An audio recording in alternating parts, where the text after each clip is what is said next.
Hallelujah, praise to God. தேவனுக்கு மகிமையும் துதியும் கனமும் எந்த நேரத்திலும் உண்டாவதாக. சதா காலங்களிலும் அவருடைய நாமம் மகிமைப்படுவதாக. கர்த்தருக்கு பிரியமான தேவஜனமே, இந்த எண்ட் ஆஃப் தி காஸ்பல் ஒரு 3-4 வருடமானது எந்த ஒரு செய்தியும் நான் அனுப்பாமல் இருந்தேன்.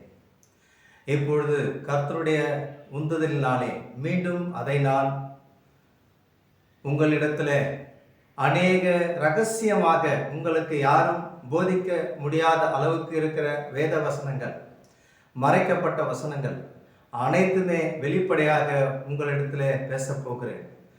பிரியமான தேவஜனமே, 3 கேள்விகள் நான் உங்களிடத்தில் வைக்கிறேன். ஒவ்வொரு கேள்வியும் 3/4 மணி நேரம், அரை மணி நேரம் உள்ள ஒரு கேள்வி பதில் அது. அதனாலே ஒவ்வொன்றும் நான் தனித்தனியாக அந்த தலைப்புகளை நான் உங்களிடத்தில் அனுப்புகிறேன். இந்த தலைப்புகளை பார்த்து அநேகமாக அடுத்த பகுதி 2ல உங்களுக்கு ஒன்றாக அது கொடுக்கப்படும். எல்லாமே நீங்கள் கேள்விப்படாத வார்த்தையாக இருக்கும் பிரியமானவர்களே. இப்பொழுது நாம் முதலாவது அனுக்கிரக வருஷத்தை பிரசித்திப்படுத்தவும் நீதியை சரிக்கட்டும் நாளை கூறவும் அப்படின்ட்டு ஏசாயா புத்தகம் 61ஆம் அதிகாரத்திலே ஏசாயா பேசுகிற வேத வசனத்தை நான் முதலாவது படிக்கிறேன். அதிலிருந்து இந்த சம்பவமானது மிகவும் துல்லியமாக தெளிவாக இருக்கும். இதை நான் உங்களுக்கு அனுப்ப போகிறேன். இதை நீங்கள் கவனமாக என்னுடைய செய்தியை நீங்கள் பிடித்து பார்த்தீர்கள் என்றால் அநேக ரகசியங்கள் உங்களுக்கு வெளிப்படும். ஏதோ வந்தது போனதல்ல, இது வேதாகமத்தில் உள்ள அநேக ரகசியங்கள் உங்களுக்கு வெளிப்படும். அதனாலே அந்த வேத வசனமானது 61 நாம் படிக்கிறேன். சற்றே நாம் கவனிங்கள். இந்த வேத வசனத்துக்கு முழு அர்த்தத்தையும் நான் உங்களுக்கு காண்பிக்க போகிறேன். பிரியமான தேவஜனமே, இப்பொழுது ஏசாயா புத்தகம் அதாவது 61. இப்பொழுது கவனிங்கள். கர்த்தராகிய தேவனுடைய ஆவியானவர் என்மேல் இருக்கிறார். யார் இதை பேசுகிறது? ஏசாயா. ஏசாயா யார்? யூதன். முதலிலே புரிந்து கொள்ளுங்கள். சிறுமைப்பட்டவர்களுக்கு சுவிசேஷத்தை அறிவிக்க கர்த்தர் என்னை அபிஷேகம் பண்ணினார். இருதயம் நொறுங்குண்டவர்களுக்கும் காயம் கட்டுதலையும், சிறைப்பட்டவர்களுக்கு விடுதலையும், கட்டுண்டவர்களுக்கு கட்டவிழ்த்தலை கூறவும். 2வது, கர்த்தருடைய அனுக்கிரக வருஷத்தையும் தம்முடைய தேவன் நீதியை சரிக்கட்டும் நாளையும் கூறவும், துயரப்பட்ட அனைவருக்கும் ஆறுதல் செய்யவும். இந்த 2 வசனங்களும் யூதர்களை குறித்ததான வசனம். இதை குறித்து நாம் இன்னும் அதிகமாக பார்க்க போகிறோம். இதை நான் சற்றேனும் நான் அனுப்ப போகிற செய்தியிலே ஒவ்வொரு செய்தியும் அதனுடைய தலைப்பை பாருங்கள். அந்த தலைப்பு மேலாக தான் நான் இந்த கேள்விக்கு பதிலை நான் கொடுத்திருக்கிறேன். சற்று கவனிங்கள். 3வது வசனம், சியோனிலே துயரப்பட்டவர்களை சீர்படுத்தவும், அவர்களுக்கு சாம்பலுக்கு பதிலாக சிங்காரத்தையும், துயரத்துக்கு பதிலாக ஆனந்த தைலத்தையும், ஒடுக்கின ஆவிக்கு பதிலாக துதியின் உடமையும் கொடுக்கவும் அவர் என்னை அனுப்பினார். அவர்கள் கர்த்தர் தம்முடைய மகிமை கண்டு நாட்டின நீதியின் விருட்சங்கள் எனப்படுவார்கள். இது கவனிக்க, சியோன் குமாரத்திக்கு என்று மேல் வசனத்தை நீங்கள் படிச்சிருப்பீர்கள். அடுத்தது நான் 4வது படிக்கணும். சற்று கவனிங்கள். அவர் நெடுகாலம் பாழாய் கிடந்தவைகளை கட்டி, பூர்வத்திலே நிர்மூலம் ஆனவைகளை எடுப்பித்து, தலைமுறையாய் இடிந்து கிடந்த பாழான பட்டணங்களை புதிதாய் கட்டுவார்கள். ஏசாயா தீர்க்கதரிசியானவர் 2 சம்பவங்களை அவர் பேசுகிறதை நீங்கள் கவனிக்க வேண்டும். அடுத்தது 5ஆம் வசனம், மறு ஜாதியார் நின்று கொண்டு உங்கள் மந்தைகளை மேய்த்து, அந்நிய புத்திரர் உங்கள் பண்ணையாட்களும் உங்கள் திராட்சை தோட்டக்காரமாய் இருப்பார்கள். இந்த 5 வசனங்களுடைய வியாக்கியானத்தை முதலாவது கேள்விக்குரிய காரியங்கள் முதலாவது வருகிற இந்த அடுத்த வீடியோவில் இந்த காரியம் வரும். நீங்கள் இதற்குண்டான பதிலை எங்கும் கேட்டிருக்க முடியாது. இந்த தளர்ந்த முனையின் மூலமாகத்தான் நீங்கள் இந்த பதிலை தெரிந்து கொள்ள முடியும். விசுவாசித்தாலும் விசுவாசிக்காவிட்டாலும் இது சரியா தவறா என்று இக்காலத்துக்குரிய ஆவி உங்களுக்கு போதிக்கப்பட்டால்தான் இது உங்களுக்கு விளங்கும். அதனாலே பிரியமான தேவஜனமே, இக்காலத்துக்கு அது அது அதனுடைய ஜாதியை பிறப்பிக்கும் என்று சொல்லப்படுகிறதுனாலே எந்த ஜாதி மரமானாலும் அது வளர்ந்து வந்து கொண்டேதான் இருக்கிறது. அதே போல் நீங்க ஆசி மரமும் வளர்கிறது, மெத்தடிஸ்ட் வளர்கிறது, பாப்டிஸ்ட் இப்படியாக எல்லா ஸ்தாபன மரங்களும் வளர்ந்து கொண்டேதான் போகிறது. ஆனால் மணவாட்டி மரமும் வளர்ந்து கொண்டுதான் இருக்கிறது. அதனால பிரியமான தேவஜனமே, இந்த ஒரு கேள்வி பதில் நான் உங்களுக்கு அளிக்கப் போகிறேன். இரண்டாவது கேள்வி இப்பொழுது அதை நான் படிக்கப் போகிறேன். சற்று கவனிங்கள். பிரியமான தேவஜனமே, முதலாவது கேள்வி முதல் பகுதியிலும், இரண்டாவது கேள்வி இரண்டாவது பகுதியிலும், மூன்றாவது கேள்வி மூன்றாவது பகுதியிலும் இந்த செய்தியானது வெளிப்படும். நீங்கள் இந்த வசனத்தோட கூட நான் அனுப்பப்படும் பொழுது அதை குறித்து நீங்கள் பாருங்கள். எப்பொழுதும் நீங்கள் கேட்காத செய்திகள் இது. இரண்டாவது, நான் இப்பொழுது நடக்கிற சம்பவங்களை சற்று நான் உங்களுக்கு நினைவு கூறுகிறேன். இங்கே மத்தேயு புஸ்தகம் 24ஆம் அதிகாரத்திலே 6வது முத்திரையை குறித்து பேசியிருக்கிறார் என்று எத்தனை பேருக்கு தெரியும் என்று எனக்கு தெரியாது. ஆனால் நாங்கள் பயிற்சிக்கப்பட்டது அப்படிதான். மத்தேயு 24ஆம் அதிகாரத்திலே 2-3 வசனங்களும், வெளிப்படுத்தின விசேஷத்திலே 6ஆம் முத்திரையின் கீழாக நடக்கிற சம்பவங்களும், யோவான் பார்த்ததும், இயேசு கிறிஸ்துவானவர் தரிசனமாக சொன்னதும், இப்பொழுது அது நடந்து கொண்டிருப்பதும் ஏதோ குருடா கதை அல்ல, வியூஸுக்காக குருடா கதை பேசுகிறது அல்ல. இது மணவாட்டிக்காக விடப்படுகிற செய்தி. கூர்நுனிக்கு போகிறது இது. அதனாலே இதில் அநேகர் இருக்க மாட்டார்கள். மணவாட்டிக்கு மாத்திரமே இது ஒரு சத்தமாய் இருக்கிறது. இது கடைசி கால சுவிசேஷமா இருக்கிறது. அதனாலே பிரியமான தேவஜனமே, மணவாட்டிக்கு நிச்சயமாக புரியும். இந்த செய்தி இப்பொழுது நடக்கிற யுத்தத்தை குறித்ததானது. இந்த யுத்தமானது சிலர் 3ஆம் உலக போர் என்று சொல்லுகிறார்கள். ஆனால் ஒவ்வொருவர் ஒவ்வொரு விதமாக பேசுகிறதை நான் ஆன்லைன்ல பார்க்கிறேன். எவ்வளவு தவறுகள் இருக்கிறது என்பதையும் நான் பார்க்கிறேன். ஏனென்றால் நான் செய்திக்குரியவன். இந்த செய்தியுடைய ரகசியங்கள் என்ன என்று நான் ஆராய்கிறவன். அதனாலே பிரியமான தேவஜனமே, சொல்லுகிறது அனைத்தும் சொல்லட்டும். ஆனால் வார்த்தையின்படி அந்நாளிலே இம்லாவின் குமாரனாகிய மீகா என்ன செய்தான்? உண்மையானவனை தேடி போனான். அப்படிப்பட்ட ஒரு ஆவி உங்களுக்குள்ளாக இருக்கும் என்றால் உண்மையான செய்தியை நீங்கள் தேடி என்ன ஏது, ஏனென்றால் இது ஆத்துமா. உங்களுக்கு ஆத்துமா இருக்கக்கூடாது என்பதுதான் அந்த அவனுடைய எண்ணம்.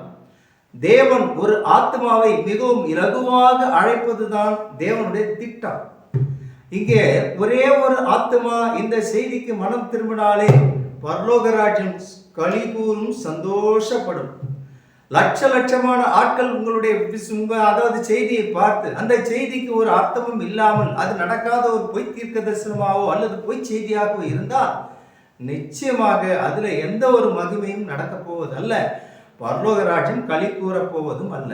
ஏனென்றால் அநேக ஆத்மாக்கள் 100 ஆடுகளுக்கு மத்தியிலே ஒரே ஒரு ஆடை தேடி போனதுதான் தேவனுடைய திட்டம். அதனாலே பிரியமான தேவஜனமே, இப்பொழுது இரண்டாவது இதை நான் வாசிக்கிறேன். சற்று கவனிங்கள். இதற்கு மேலாக நாம் போகலாம். இப்பொழுது முதலாவது நாம் வாசிக்க போகிறது 24ஆம் அதிகாரத்திலே, மத்தேயு புஸ்தகம் 24ஆம் அதிகாரத்திலே 6ஆம் வசனம், 7ஆம் வசனம், 8ஆம் வசனம், இந்த 3 வசனத்தை நான் வாசிக்கிறேன். கவனிங்கள். 6ஆம் வசனம், 24ஆம் அதிகாரம். யுத்தங்களின் செய்திகளையும் கேள்விப்படுவீர்கள். கலங்காதபடி எச்சரிக்கையா இருங்கள். இவைகளெல்லாம் சம்பவிக்கும் முன்னே, ஆனாலும் முடிவு உடனே வராது. ஏன் வராது? ஒரு கொஸ்டின். இந்த முடிவு எப்பொழுது வரும்? அடுத்தது. இப்போ நான் அந்த செய்தியில நான் உங்களுக்கு காண்பிக்க போறது இதுதான். அடுத்தது இன்னொரு வசனம். ஜனங்களுக்கு விரோதமாக ஜனமும், ராஜ்யத்துக்கு விரோதமாக ராஜ்யமும் எழும். பஞ்சங்களும் கொள்ளை நோய்களும் பூமி அதிர்ச்சிகளும் பல இடங்களில் உண்டாகும். இது 6வது முத்திரையின் கீழ் இப்பொழுது நடந்து கொண்டிருப்பதை சற்றேனும் கவனப்படுத்துங்கள். நான் உங்களுக்கு செய்தியிலே விளக்கமாக சொல்லுகிறேன். அடுத்தது 8வது வசனம். இவைகளெல்லாம் வேதனைகளுக்கு ஆரம்பம். உங்களுக்கு நான் ஆரம்பத்திலேயே என்னுடைய செய்தியா என்னுடைய மக்களுக்கு தெரியும். நான் அனுப்பின செய்தியிலே 22 அபிப் மாதம் இந்த கொரோனா முடிவடையும் என்று நான் ஆரம்பத்திலேயே 18 விழப்போகுது என்று சொல்லி 19 விழுந்தது என்று கேள்வி எழுப்பும் பொழுது அது 30 நாள் 31 நாள் அப்படி என்று சொல்லப்படுகிற காலண்டர்னாலே நமக்கு ஏற்பட்ட ஒரு நாள் அதிகம் என்று நான் உங்களுக்கு காண்பித்தேன். யூத காலண்டர் 30 நாள், ரோம காலண்டர் 31 நாள். அதனாலே அது 5 நாள், அதாவது வருஷத்துக்கு, அதாவது 365 நாள், இது வருஷத்துக்கு 360 நாள். அதனால 5 நாள் ஒரு வருஷத்துக்கு கூடுதனாலே 19 அது விழுந்தது என்று நான் உங்களுக்கு காண்பித்தேன். என்னுடைய செய்தியில இருக்கும் பாருங்கள். ஆனால் இப்பொழுது நடக்கிற சம்பவங்கள் கூட 22க்கு மேலாக யுத்தங்கள் மேல் யுத்தம் நடக்கும் என்று என்னுடைய ஜனங்களுக்கு நான் ஏற்கனவே சொல்லியிருக்கிறேன். யுத்தங்கள் நடக்கும். இது ஏற்கனவே நமக்கு ஒரு வாதையானது விழப்பட்டது. அந்த வாதையை குறித்து கூட அது 18 விழும் என்று நான் பேசியிருந்தேன். நான் பேசினது எப்போ? 2002 இந்த செய்தியை நான் பேசிக் கொண்டிருக்கிறேன். என்னிடத்தில் இருந்து போன ஒவ்வொரு கூட்டத்துக்கும் இது நன்றாக தெரியும். ஆனால் இப்பொழுது கூட இந்த சம்பவங்கள் கூட நடக்கிற சம்பவங்களை உங்கள் மத்தியிலே காண்பிக்க போகிறேன். அது நிச்சயமாக உங்களுக்கு புரியும் என்று எண்ணுகிறேன். அதனாலே இந்த செய்தியானது இந்த தலைப்பின் வழியாகத்தான் இந்த பகுதி வரும். இந்த பகுதியானது இந்த செய்திக்குண்டான பகுதி என்பதை புரிந்து கொண்டு பாருங்கள். நாம் இப்பொழுது 3வது கேள்வியை படிக்க போகிறோம். படிக்க போவதற்கு முன்பாக சற்று 2 நிமிஷம் நான் இதை பேசி விடுகிறேன். படிப்பதற்கு முன்பாக, பிரியமான தேவஜனமே, மனிதனை மீட்பதற்கு தேவன் மனித சாயலில் தான் வர வேண்டும் என்பதுதான் நியதி. இது எந்த விதமான மாற்றமும் கிடையாது.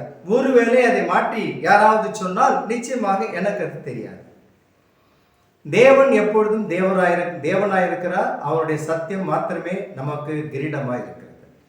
அவருடைய வார்த்தையே நமக்கு ஜீவனாய் இருக்கிறது. இதை தவிர எது பேசினாலும் அது நமக்கு அதுக்கு சம்பந்தம் அல்ல. பூமியை தேவன் மனிதன் மூலமாகத்தான்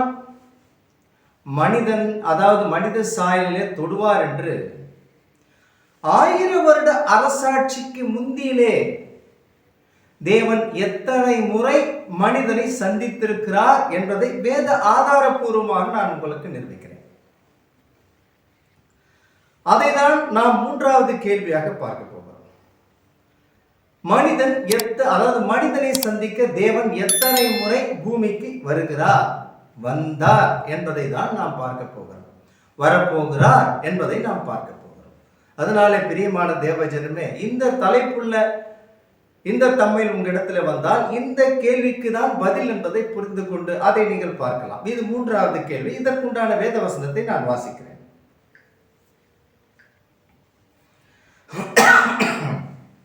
நன்றாக கவனிங்கள்.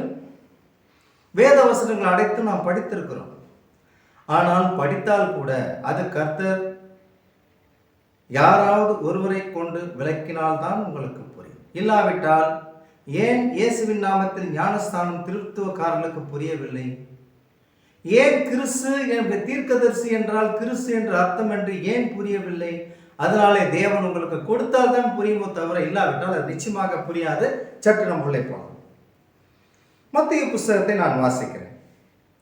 24ஆம் அதிகாரம் 44, அதாவது 42, 43, 44 இந்த 3 வசனங்களும் வெளிப்படுத்தின விசேஷம் 3ஆம் அதிகாரம் 19, 20, 21 இந்த 3 வசனங்களும் நாம் பார்த்து அந்த 3 வசனங்களின் மேலாக தேவன் எத்தனை முறை மனிதனை சந்திக்க பூமியில் இருக்க போகிறார் என்பதை நான் உங்களுக்கு காண்பிக்கிறேன். வாசிக்கிறேன். உங்கள் ஆண்டவர் இந்த நாழிகள் வருவார் என்று நீங்கள் அறியாதிருக்கிறபடினால் விழித்திருங்கள். சபையானது 7வது சபையானது தூங்கிக் கொண்டிருக்கிறது என்று வேதம் சொல்லுகிறது. உங்களுக்கு தெரியுதா?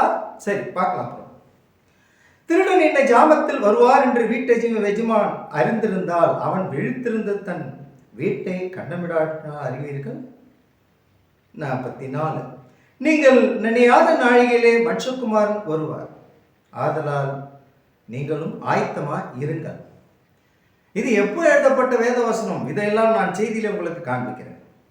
பிறகு வெளிப்படுத்தின விசேஷம் 3ஆம் அதிகாரம் 19ஆம் வசனம், 20ஆம் வசனம், 21. நான் நேசிக்கிறவர்கள் எவர்களோ அவர்களை கடிந்து கொண்டு சிட்சிக்கிறேன், ஆகையால் நீ ஜாக்கிரதையா இருந்து மனம் திரும்ப. 20. இதோ வாசற்படியிலே நின்று தட்டுகிறேன், ஒருவன் என் சத்தத்தை கேட்டு கதவை திறந்தால் அவனிடத்தில் நான் பிரவேசித்து அவனோட போஜனம் பண்ணுவேன், அவனும் என்னோட போஜனம் பண்ணுவான். போஜனமே மாற்றப்படுகிற ஒரு காரியம் இது. சரி, அடுத்தது பார்க்கலாம். 21. நான் ஜெயம் கொண்டு என் பிதாவின் சிங்காசனத்திலே அவரோட கூட உட்கார்ந்தது போல ஜெயம் கொள்ளுகிறவன் எவனோ அவனும் என்னுடைய சிங்காசனத்தில் என்னோட உட்காரும்படி அருள் செய்வேன்.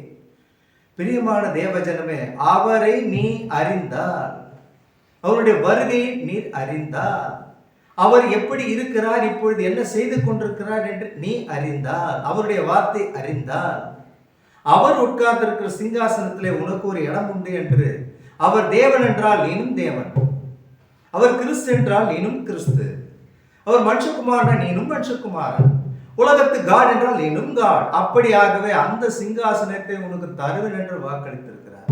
பொய்யுரையா தேவன். தேவன் எப்பொழுதும் மாறாதவர். அப்படி என்றால் நிச்சயமாக பிரியமான தேவ ஜனமே, 3 கேள்விகள்.